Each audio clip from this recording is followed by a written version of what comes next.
Olá, pessoal, uma ótima tarde. Tudo bem? Hoje, dentro da nossa sequência de lives da Construtora Portes, que trazem uma série de informações relevantes e pertinentes ao mercado da construção civil, hoje o diretor da construtora, Jocinei Portes, falará sobre o gerenciamento de custos, né? Como fazer um gerenciamento assertivo nas obras da construção civil. O Ney já está aqui com a gente, ele já está. Vamos aguardar. Oi, Ney. Olá, Uma ótima tarde, tudo bem? tudo bem vocês? Graças a Deus, tudo certo. Vamos começar nossas informações de hoje? Vamos começar mais um bate-papo aí sobre um tema muito importante dentro da construção civil, que E é o que causa gerenciamento de tantas custos. dúvidas, né? Bastante, é um assunto muito importante dentro de um processo construtivo e é importante a gente trocar umas ideias sobre isso, que tem muita gente a ganhar com isso. Perfeito, então vamos começar. Tá Ney, bom. a nossa ideia realmente é a gente desmistificar algumas questões referentes a gerenciamento de obra, né? Então, eu Isso. começo te perguntando o seguinte: como que a gente faz para se prevenir numa obra em relação a custos imprevistos e a forma mais assertiva da gente fazer esse gerenciamento? Uma prevenção básica para prevenção de custos e análise é o planejamento. Tá?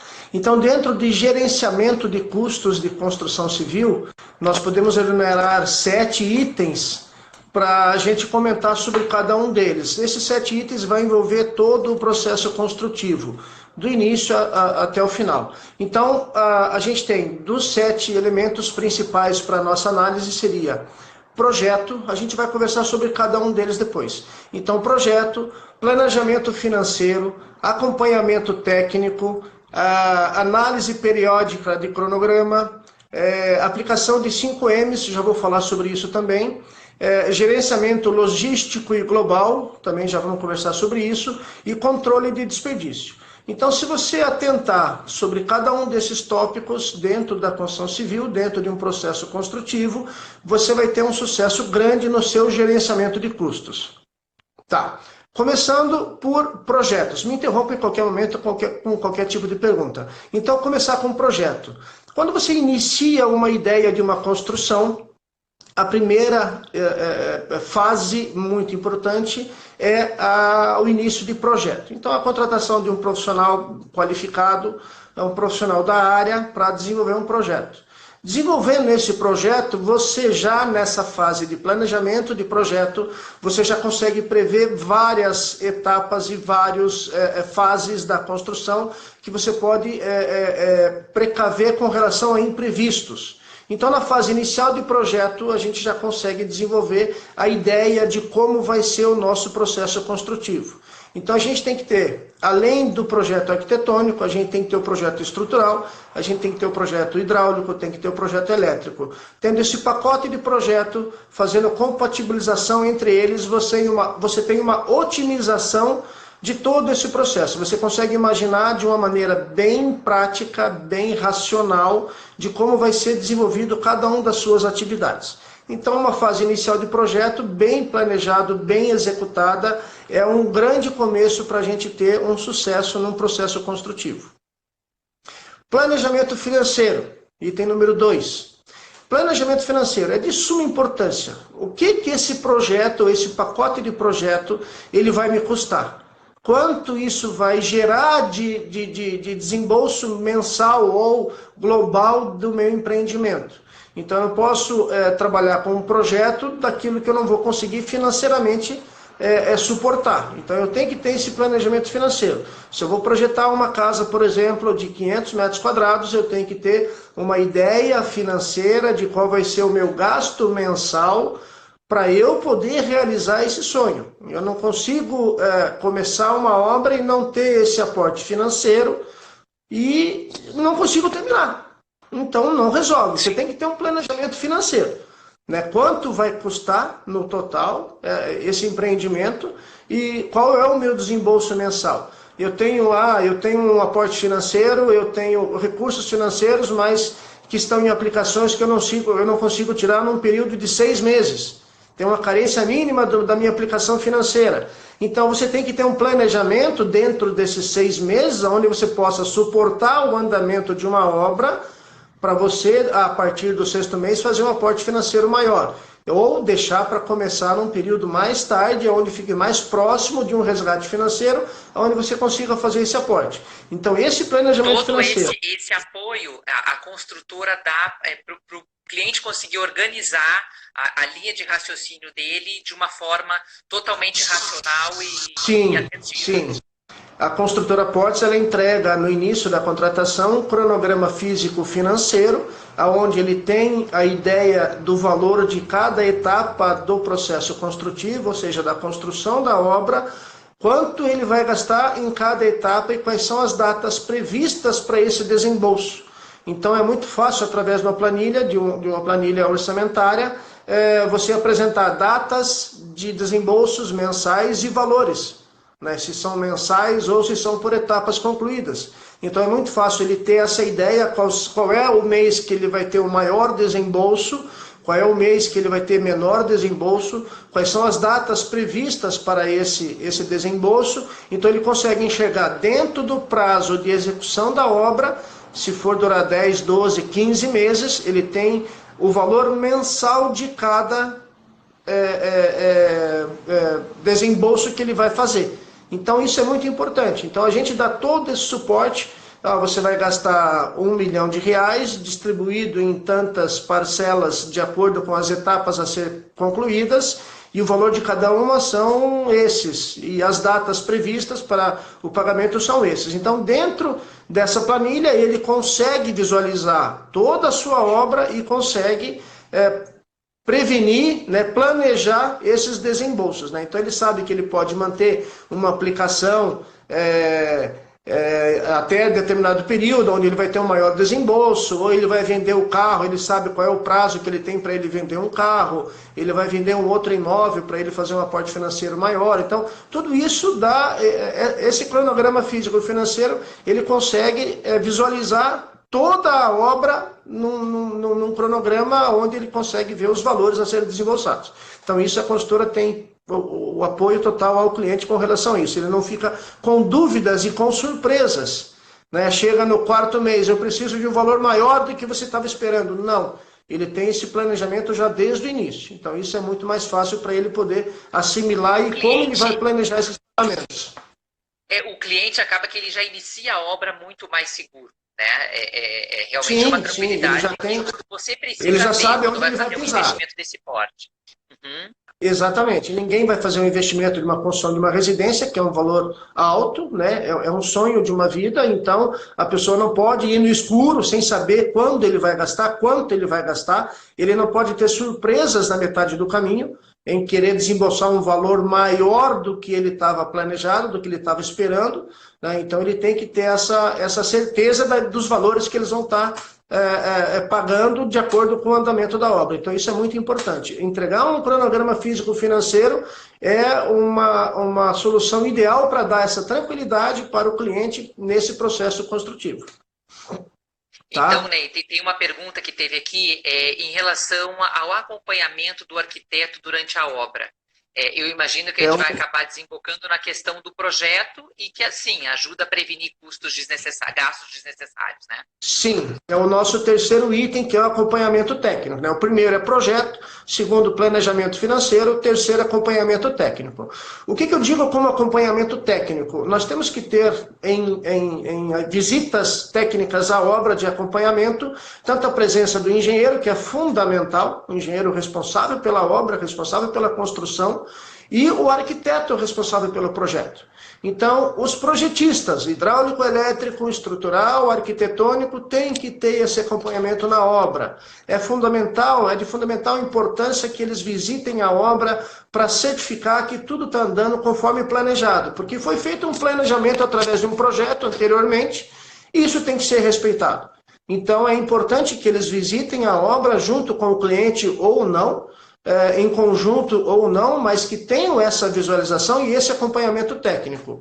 O arquiteto, ele vai fazer as visitas com mais frequência, geralmente no final da obra, da metade para o final, onde a presença dele é muito mais exigida. A obra vai exigir um pouco mais, porque a gente entra mais em detalhamentos, em colocações de revestimentos, em paginação que ele vai estipular. Então, sempre tem alguma dúvida que a gente vai tirar com o arquiteto da metade para o final da obra. Enquanto a gente está levantando uma estrutura de uma residência, fazendo fechamento de paredes, o arquiteto pouco tem a acrescentar, a não ser que tenha mudanças de projeto, daí sim. Mas é fundamental a visita do arquiteto, sem dúvida nenhuma, no processo inteiro. No processo inteiro, do começo ao fim da obra, é de fundamental importância o arquiteto na obra. Isso eu acho muito importante. Então, o acompanhamento técnico é o nosso terceiro item. Então, é muito importante isso, ter a presença do engenheiro responsável da obra e os demais profissionais. Tá? Perfeito. Bem, eu tenho mais uma pergunta aqui que eu vou aproveitar para já te fazer antes da gente continuar. Um clima instável, variando muito com as chuvas, pode atrapalhar ou aumentar o valor da obra? Sim, sim, sem dúvida nenhuma. Pode criar um desperdício de serviço, aumenta o prazo, porque a gente perde. Se a gente está numa fase de fundação, por exemplo, choveu, você perde 2 dias a mais. Choveu um dia intensamente, aonde o pessoal não consegue trabalhar na obra, a gente perde 2 dias a mais para recomeçar aquele trabalho que estava iniciado. Por quê? Deixou o terreno em más condições de você se locomover. Então, geralmente, quando você está numa fundação, por exemplo, torna-se um barro, né? O terreno todo vira uma lama, então é muito complicado você trabalhar, o ritmo diminui, o desperdício de algum trabalho que você fez, né, pode ser comprometido. Então, se você abrir uma valeta lá para você fazer uma escavação qualquer, então isso pode desmoronar com uma chuva torrencial, tem que fazer o retrabalho, tem que fazer novas escavações. Então, tudo isso a gente perde tempo, pode perder material, né? Então, o clima realmente influencia diretamente no prazo e no custo da obra no total. A gente está tendo agora... fazer nesse sentido, porque você fica... Não tem. Enquanto você não cobrir a tua obra, você não fazer a cobertura com telhas ou com laje impermeabilizada, onde você cria espaços internamente que são secos e com condições de trabalho, você está sujeito à ação do tempo e isso influencia diretamente no trabalho. Não tem dúvida nenhuma. E o tipo de terreno altera muito os custos da obra? Também altera muito os custos da obra. Altera muito. Isso na fase de projeto que a gente vai auxiliar o cliente, por exemplo, o cliente chega com interesse de construção, a gente vai auxiliar ele, inclusive, na compra de um terreno. A gente pode opinar com visita aos imóveis que ele tem intenção de comprar. Eu quero comprar um terreno, você pode me ajudar a ver se é bom, se não é, se é viável, se não é. Claro, a gente faz esse trabalho também inicialmente sem compromisso nenhum com o cliente. Às vezes o cliente nem contrata, mas ele pede essa orientação técnica para a gente. E a gente faz esse trabalho também. Influencia muito. Se você tem um terreno com aclive, se você tem um terreno com declive, isso pode influenciar diretamente no teu projeto arquitetônico e no teu custo final da obra, sem dúvida nenhuma. Uma escavação ou, né, fazer um subsolo, tudo isso influencia diretamente no custo. Isso realmente tem uma influência muito grande no preço final. Tá? O nosso quarto item, análise periódica de cronograma. Então, a gente tem um cronograma, esse cronograma ele é passado inicialmente com as fases e etapas a serem concluídas. Esse cronograma ele é colocado na obra. Com esse cronograma, a gente tem que fazer o andamento da obra seguir dentro do que está previamente estipulado, dentro do que está previamente planejado, e tem que ser seguido. Então, como que a gente confere isso, se está sendo respeitado ou não? Análise periódica, mensalmente ou a cada 20 dias, para ver se o andamento da obra está indo de acordo com o que está planejado. Então, a gente planejou no primeiro mês executar tantos por cento de fundação, de alvenaria e mais alguma coisa, você tem que fazer medições mensais para ver se isso está sendo respeitado. Então, isso é importante, você fazer análise periódica do cronograma. Então, conferir se está sendo executado, para ver se a nossa curva do planejado não está acima do executado. Nós temos que manter as duas curvas no mesmo nível, no mesmo padrão. Se a gente está com uma curva de execução menor do que está previamente planejado, você tem que corrigir com algumas ações de contratação de outras pessoas, de novos funcionários, para que você recupere essa diferença. Então, isso é importante você sempre estar consiga ajustar verificando o andamento. Verificando o andamento. Esse é o nosso quarto item, né? Esse é o nosso quarto item. Dentro de gerenciamento de construção civil, nós temos o que a gente fala que é a aplicação dos 5 M's. O que é os 5 M's? Que a gente pode renumerar para a aplicação na construção civil. Mão de obra, metodologia, máquinas, materiais e meio ambiente. Então, esses 5 itens, se você for estudar um a um e aplicar as suas correções e as suas aplicações dentro de um processo construtivo, você vai ter sucesso no processo, na ideia final, na tua construção. Então, por exemplo, mão de obra, você tem que trabalhar com mão de obra qualificada. Você não pode fazer um profissional desenvolver uma determinada etapa sem ele ter o conhecimento do que ele está fazendo ou sem ele ter a especialização do que está fazendo.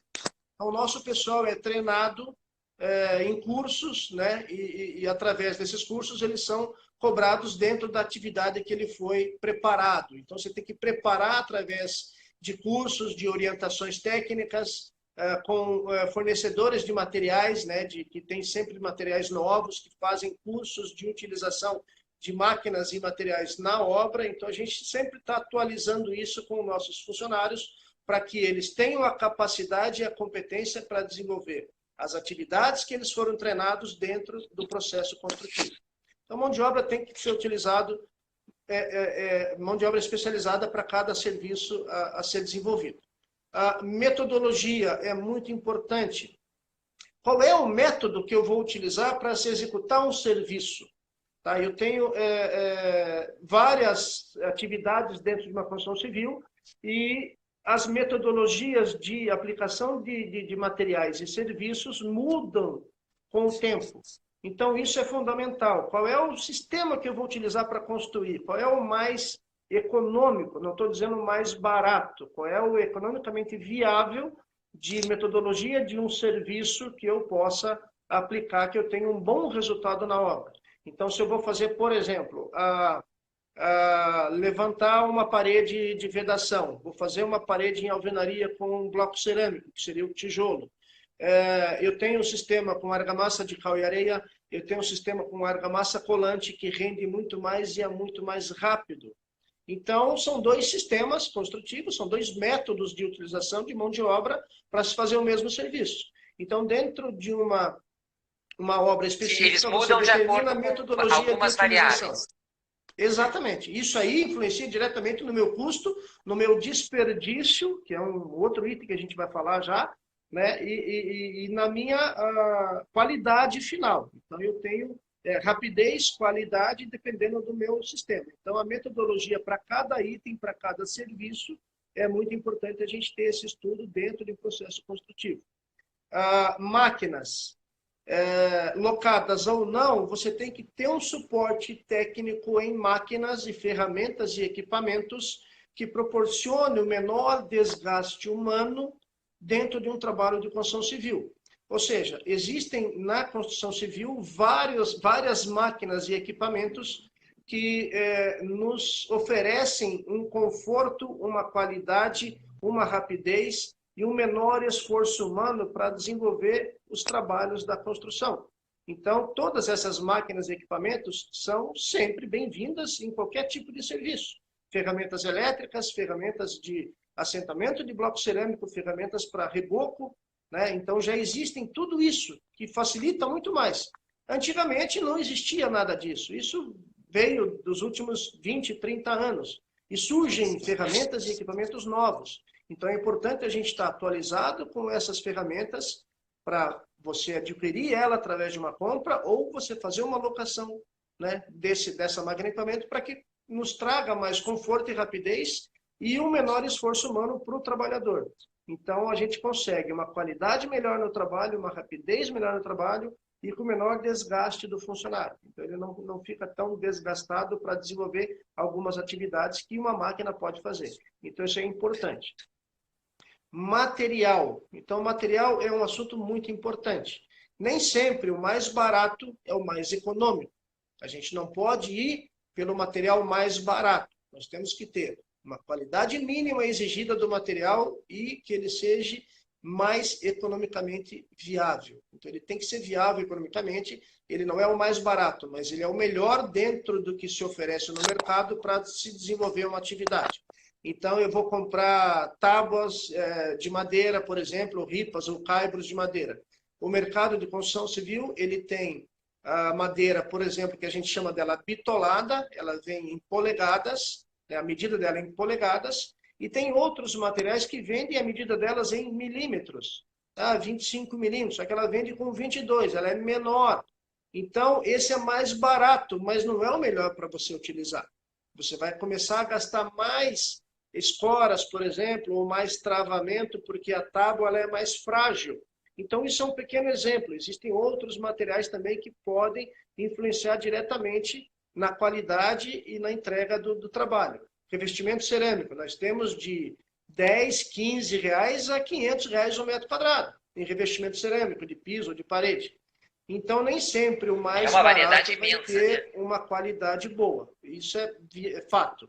Nós temos materiais muito baratos que comprometem drasticamente a qualidade. Comprometendo a qualidade, o insucesso desse empreendimento vai ser fatal. Então, você não pode trabalhar sempre com o mais barato. Você tem que trabalhar com o mais econômico. Então, tem essas duas diferenças. Então, o material é muito importante. Escolher corretamente o material, isso a gente também está junto com o cliente, junto com o arquiteto, para orientar na questão de revestimentos, na questão de louças de metais sanitários, quais são os melhores, economicamente viável para o cliente e para a obra, dentro do padrão que ele pretende atingir. E a gente sempre está junto nisso aí, fazendo essas escolhas e orientando. Os materiais são bons, são adequados, esse não é adequado para esse fim, então a gente tem que buscar outras opções, né? Então, sempre orientar com relação à compra que ele vai fazer desses materiais. Isso a gente está junto também em todo o processo.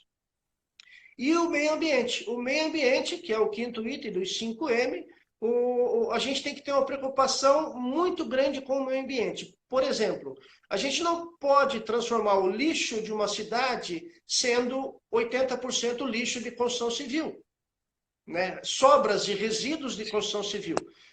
O volume gerado de resíduos e sobras na construção civil é muito grande, né? Então, a gente chega em porcentagem de peso a mais ou menos 70% do que você aplica na tua construção, 70% sai o mesmo peso em desperdício, em volume. É em caliça, é em madeira que sobra, é em prego que joga fora, é em arame, é em pedaço de ferro. Então, tem uma série de materiais que são desperdiçados e que gera-se resíduos. Esses resíduos são coletados e é mandado para depósito, os famosos lixões, né?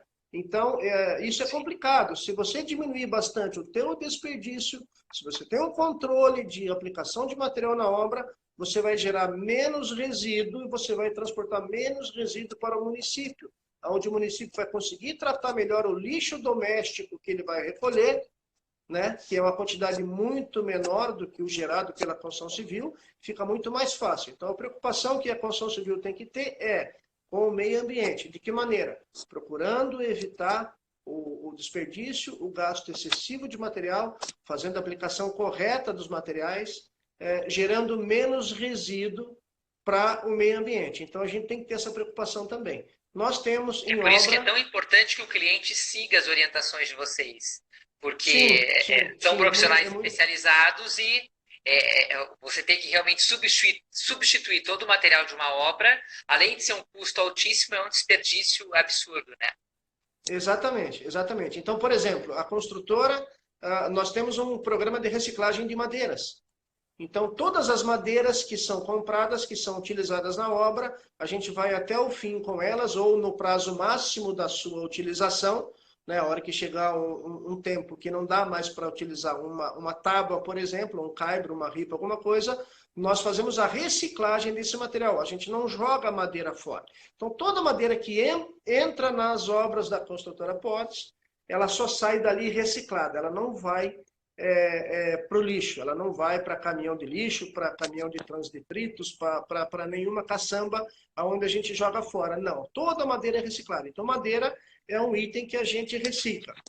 Saco plástico, saco de papel também a gente recicla. A gente faz fardos dele amassado e a gente leva direto nos depósitos da prefeitura para que seja reciclado. Então, papel, plástico e madeira, a construtora já faz essa reciclagem naturalmente em todas as suas obras. Então, esse material não vai para o lixo de maneira alguma, né?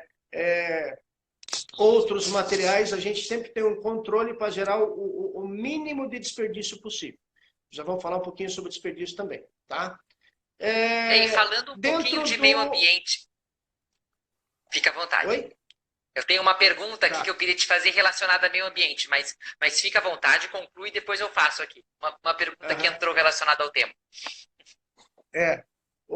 Dentro dos 5Ms, então, são esses 5 itens, né, que a gente tem que ter esse controle, que é a mão de obra, a metodologia, máquinas, material e meio ambiente. Então, tendo controle sobre esses 5 itens na obra, o sucesso é garantido com relação ao empreendimento final.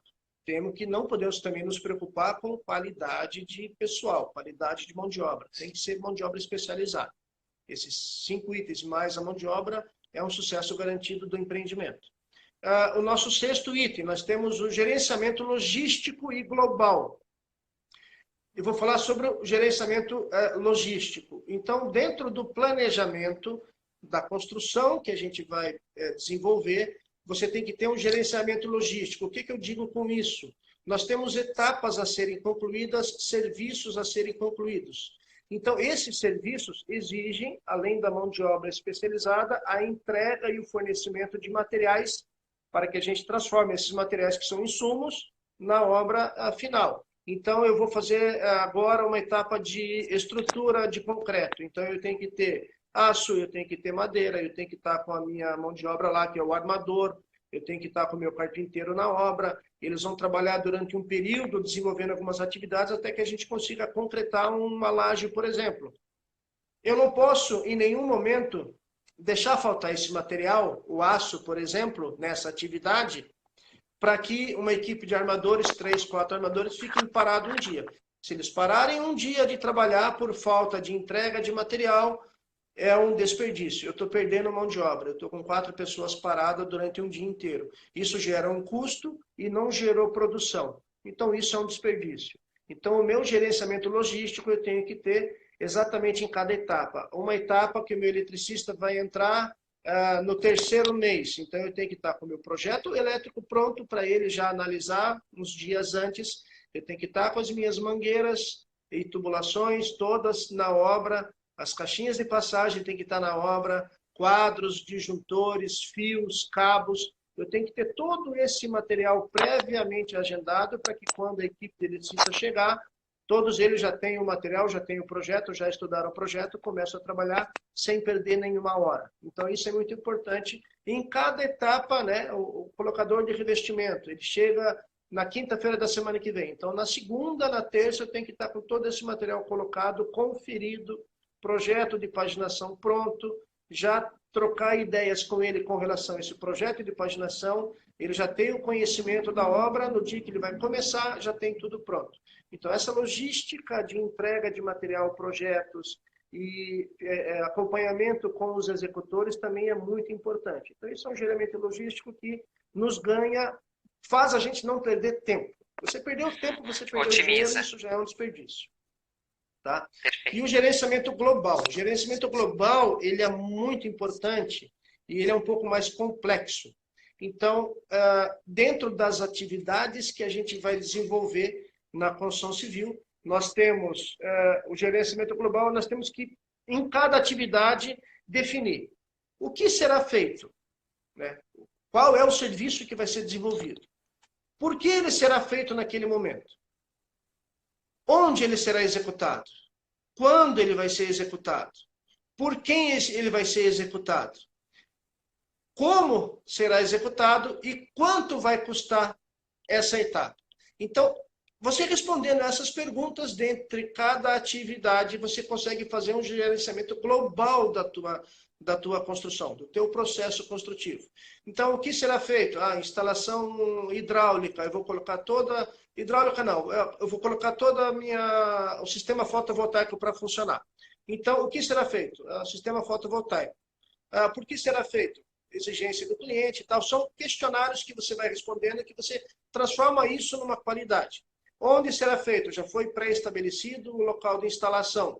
Quando será executado? A partir de qual momento pode ser iniciada essa atividade? Eu tenho atividades anteriores que são primordiais para eu executar primeiro, para depois eu executar essa atividade? Sim. Quais são? Já foram executadas, já foram conferidas? Podemos começar essa fase de sistema fotovoltaico? Pode.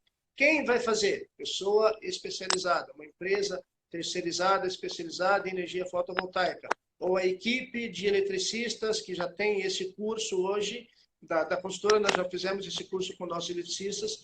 Então, a equipe de eletricista pode fazer a instalação, pode iniciar, pode. Eles já podem começar essa, eles estão fazendo outra atividade que vai interferir, se eles começarem uma outra, vai atrapalhar ou não. Tudo isso é o planejamento global. Como vai ser executado, o material está todo na obra ou não, e quanto isso vai custar. Já houve esse preparo financeiro do cliente para desenvolver uma etapa que é cara, por exemplo, o sistema fotovoltaico. O cliente já ficou sabendo do custo, ele já aprovou esse custo para se executar, já faz parte do contrato ou não faz parte do contrato, é um adicional, é um extra, já foi avisado, já está tudo planejado? Tá. Então, bota para funcionar. Então, vamos trabalhar com essa etapa agora que já foi tudo planejado.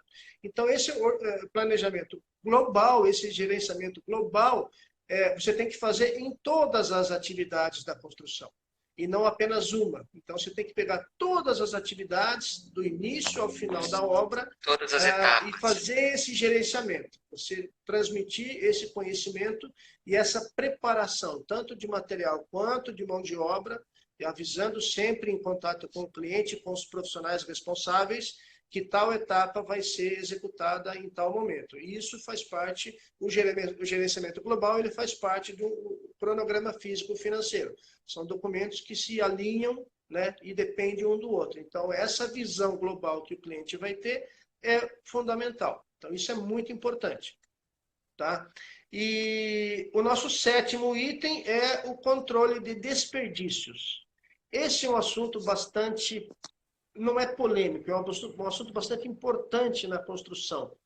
O desperdício na construção civil. Então, nós temos, eu tinha comentado, 70% de desperdício, né? Então, nós temos desperdício em 3 etapas de uma obra. Nos materiais comprados, na mão de obra não especializada e no mau uso de equipamentos. Então, esses 3 itens geram perdas financeiras de grande monta, podem gerar prejuízos para o cliente, para a obra, para a construtora. Então, você tem que ter atenção em todos eles. Os materiais comprados, você não pode comprar material em excesso. A quantidade de materiais que sobra numa obra, se você não tomar cuidado, ela é muito grande, né? Revestimento cerâmico, você tem um acréscimo a mais para ser comprado, porque tem perda, tem quebra, tem recorte que você tem que fazer, que você sempre está perdendo uma peça ou outra a mais. Então, a gente compra sempre um pouco a mais. Eu não posso comprar muito a mais, porque senão vai sobrar muito revestimento e vai ter que ser guardado, ter que ser deixado na obra, enfim. Então, você tem que ter um limite de compra e uma atenção muito grande, né, no que você está comprando. Ali. Uma margem de segurança adequada, real. Você não pode colocar nada exagerado, né, de compra de material para isso. Então, você tem que ter essa atenção na compra dos materiais. Isso é muito importante. Mão de obra sem especialização. Isso é o pior e acontece muito nas construções. Você não tem mão de obra especializada, você vai fazer um trabalho errado, você vai demorar para executar um trabalho, você demorou um prazo maior do que o necessário, você está desperdiçando mão de obra, você está desperdiçando tempo e está saindo mais caro para a construtora. Nesse ponto da mão de obra, o prejuízo maior é da construtora. O cliente, contratando uma construtora, ele não tem essa preocupação. É lógico que a aplicação do material tem que ser adequada, mas se você não tiver atenção com relação à mão de obra especializada, você vai gerar transtornos e gastos desnecessários e prejuízos para a construtora. Então, a atenção grande que a gente tem com relação a isso é a especialização do material. Então, nós temos mestre de obra em todas as obras, cada obra tem o seu mestre, não é um que fique passeando em 2, 3 obras e dando uma olhada, não. Nós temos, cada obra tem o seu mestre de obra que ele vai cuidar especificamente dessa obra. Então, ele está atento a todo o andamento e a todo o pessoal. Ele é o responsável full-time na obra para fiscalizar a aplicação de todos os materiais e a aplicação de toda a mão de obra que está envolvendo aquele processo, aquela construção. Pedreiros, encanadores, eletricistas, aplicadores, todos os profissionais que fazem parte do dia a dia de uma construção também receberam treinamento. Então, eu, durante um período, no passado, fui professor do Senai, justamente na área de construção civil. Então, eu treinava profissionais, mestre de obra, técnico, edificações, a gente dava aula sobre isso. E uma das equipes que eu dei aula lá trabalha comigo até hoje, então eu absorvi todos eles como funcionário, estão trabalhando. Então, eu tenho essa preocupação de treinamento sempre do meu pessoal. Surgiu material novo, treinamento. Surgiu técnica nova de instalação hidráulica, treinamento. Chama o fornecedor, chama o representante, você pode dar um treinamento na obra durante um dia? Posso. Então você vai tal dia e vai treinar todo o pessoal para utilizar esses materiais. Um exemplo clássico agora, eu estou agendando com uma empresa de acabamentos de materiais hidráulicos, né? Acabamentos de banheiro, acabamentos tal, um treinamento, porque é uma empresa alemã, está vindo os materiais novos de altíssimo padrão, que tem um sistema de colocação diferente. Então, já estou agendando um treinamento para 3 encanadores que nós temos para fazer esse treinamento com especificamente esse material.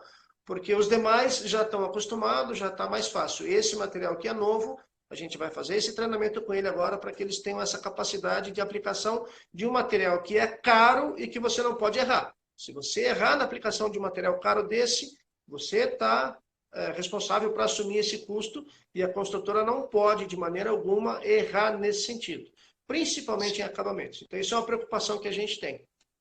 Tá? E mau uso de equipamentos, né?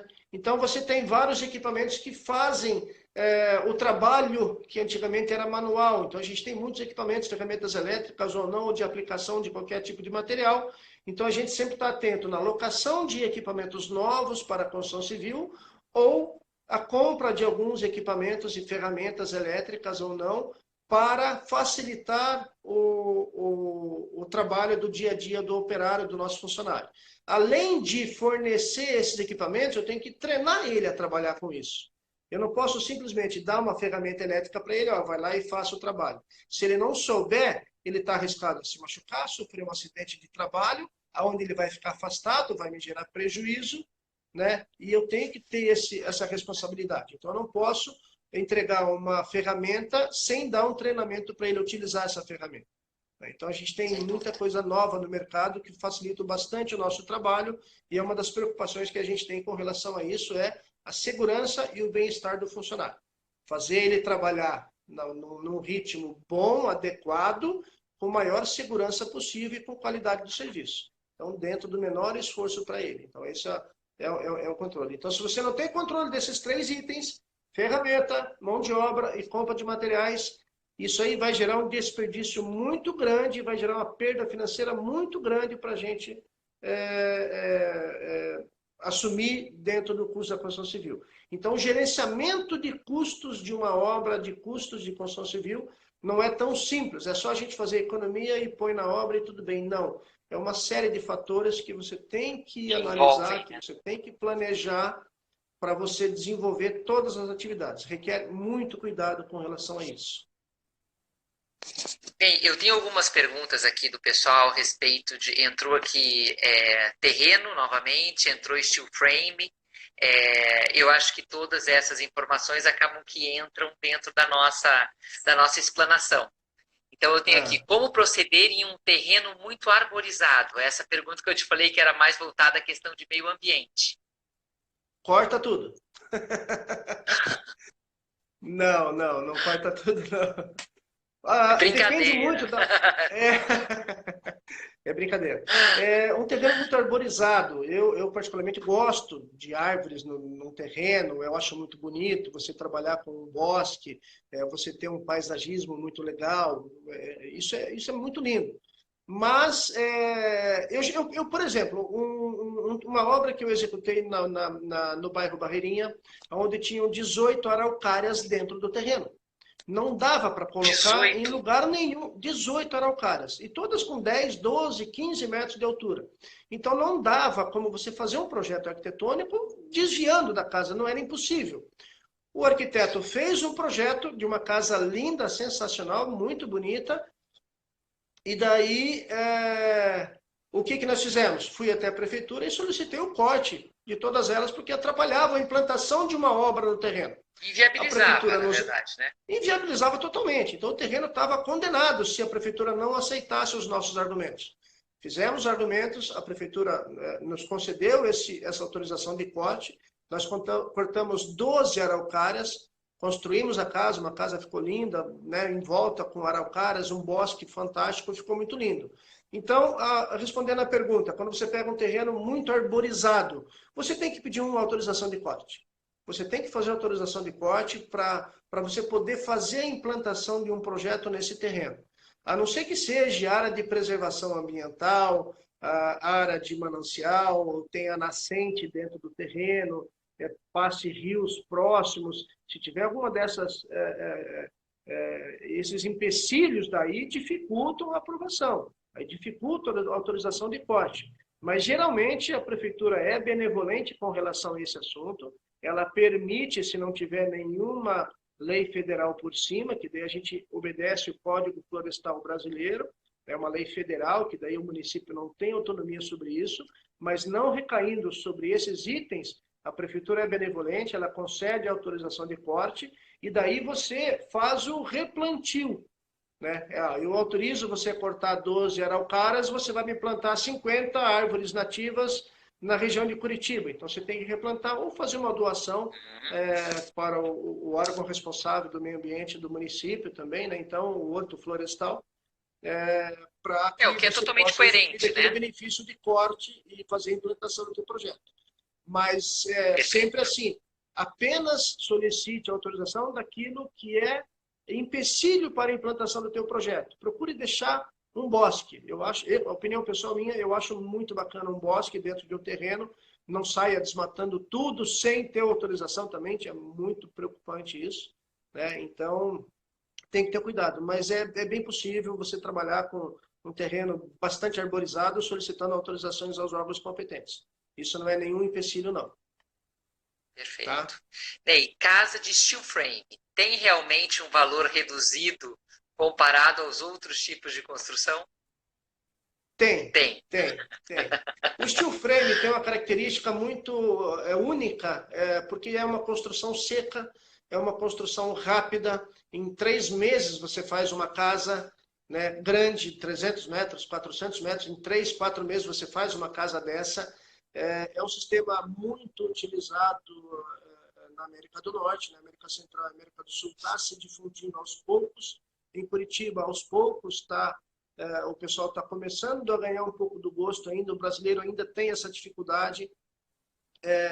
Mas se você puder falar um pouquinho, Ney, que a próxima pergunta é sobre o porquê que o steel frame ainda não é tão popular no Brasil comparado a outros países. São as duas perguntas de steel frame. Eu já respondo essa.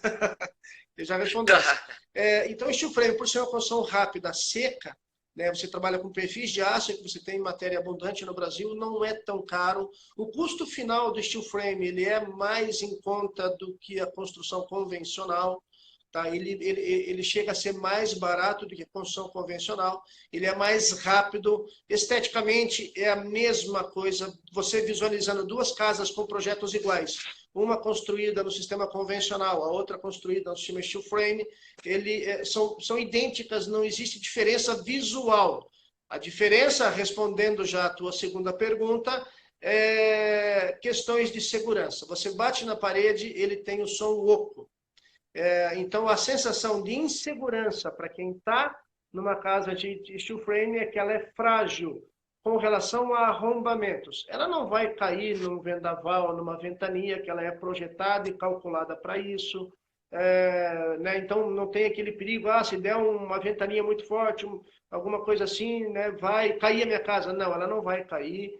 As empresas que estão no mercado de steel frame são muito competentes para desenvolver os projetos com segurança, não vejo problema nenhum. Você tem conforto térmico acústico, nem tanto, mas tem conforto térmico dentro da casa. A acústica dela é comprometida. E o maior e o principal item que deixa as pessoas com um receio ainda de fazer ou de comprar uma casa assim é a questão de insegurança. Se você está morando numa rua e não dentro de um condomínio, onde você está dependendo da tua segurança, você desenvolver sistemas de segurança, o que acontece? As pessoas não optam por esse item, porque é muito fácil de arrombamento. É muito diferente de um sistema convencional, sem dúvida nenhuma. Ele tem placas de madeira por fora, ou placa cimentícia por fora, e placa de gesso ou de madeira por dentro. É mais fácil você sofrer um arrombamento num sistema steel frame do que num sistema convencional, sem dúvida nenhuma. Então, essa insegurança que o sistema transmite para o morador que gera esse receio de uma construção ou de uma compra. Porque o steel frame ele é muito utilizado em muitos países, né? Mas aqui no Brasil a gente percebe que ele tem crescido de uma forma muito gradativa. A América do Norte 100% é utilizado em steel frame. Eles não conhecem o sistema com alvenaria de blocos, né? Tijolo, né, colocado, estruturas de concreto com fechamento em parede de tijolo.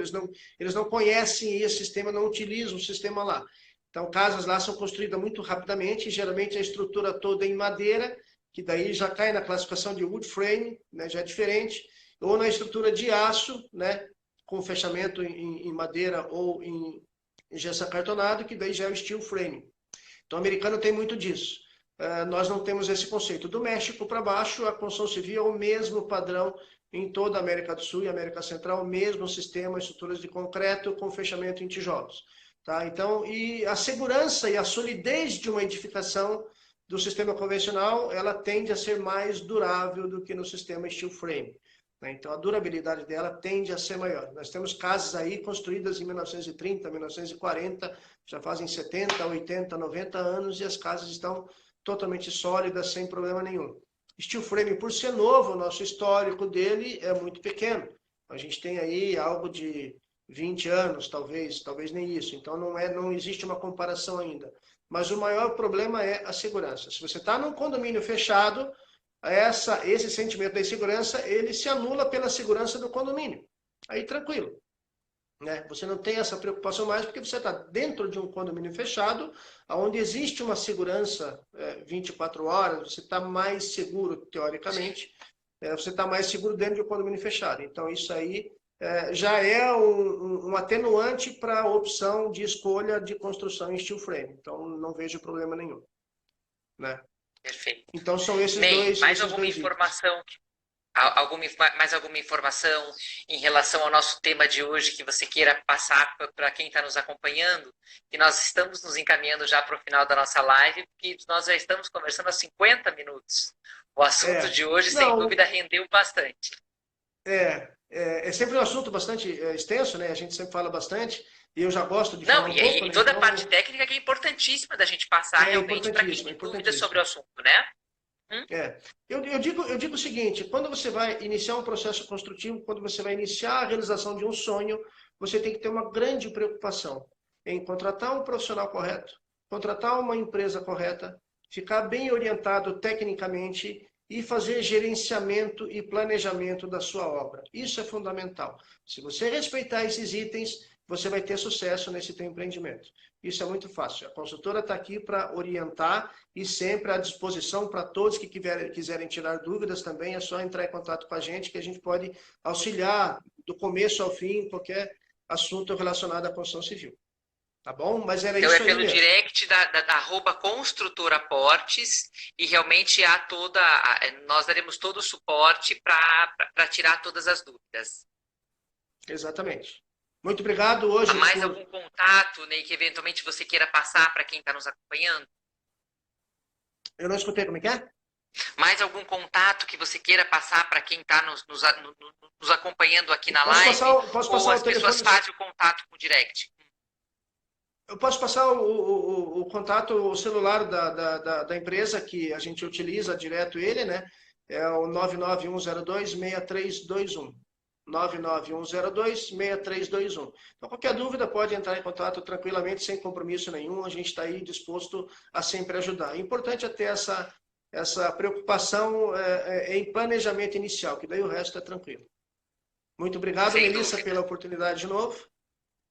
Eu que te agradeço, pessoal que está nos acompanhando. Se houverem dúvidas a respeito das obras, a respeito de construção civil, se você está no momento de planejar a construção da sua casa e tiver alguma dúvida que você queira tirar com a construtora, basta você mandar a pergunta por direct que nós faremos uma próxima live para tirar essas dúvidas. Essas lives estão acontecendo a cada 15 dias, sempre na quarta-feira às 16 horas, e a nossa intenção é auxiliar a todos nesse momento. Então, contem conosco, é só fazer o contato, mandar suas perguntas e a gente já responde na live seguinte. E mais uma vez, muito obrigada.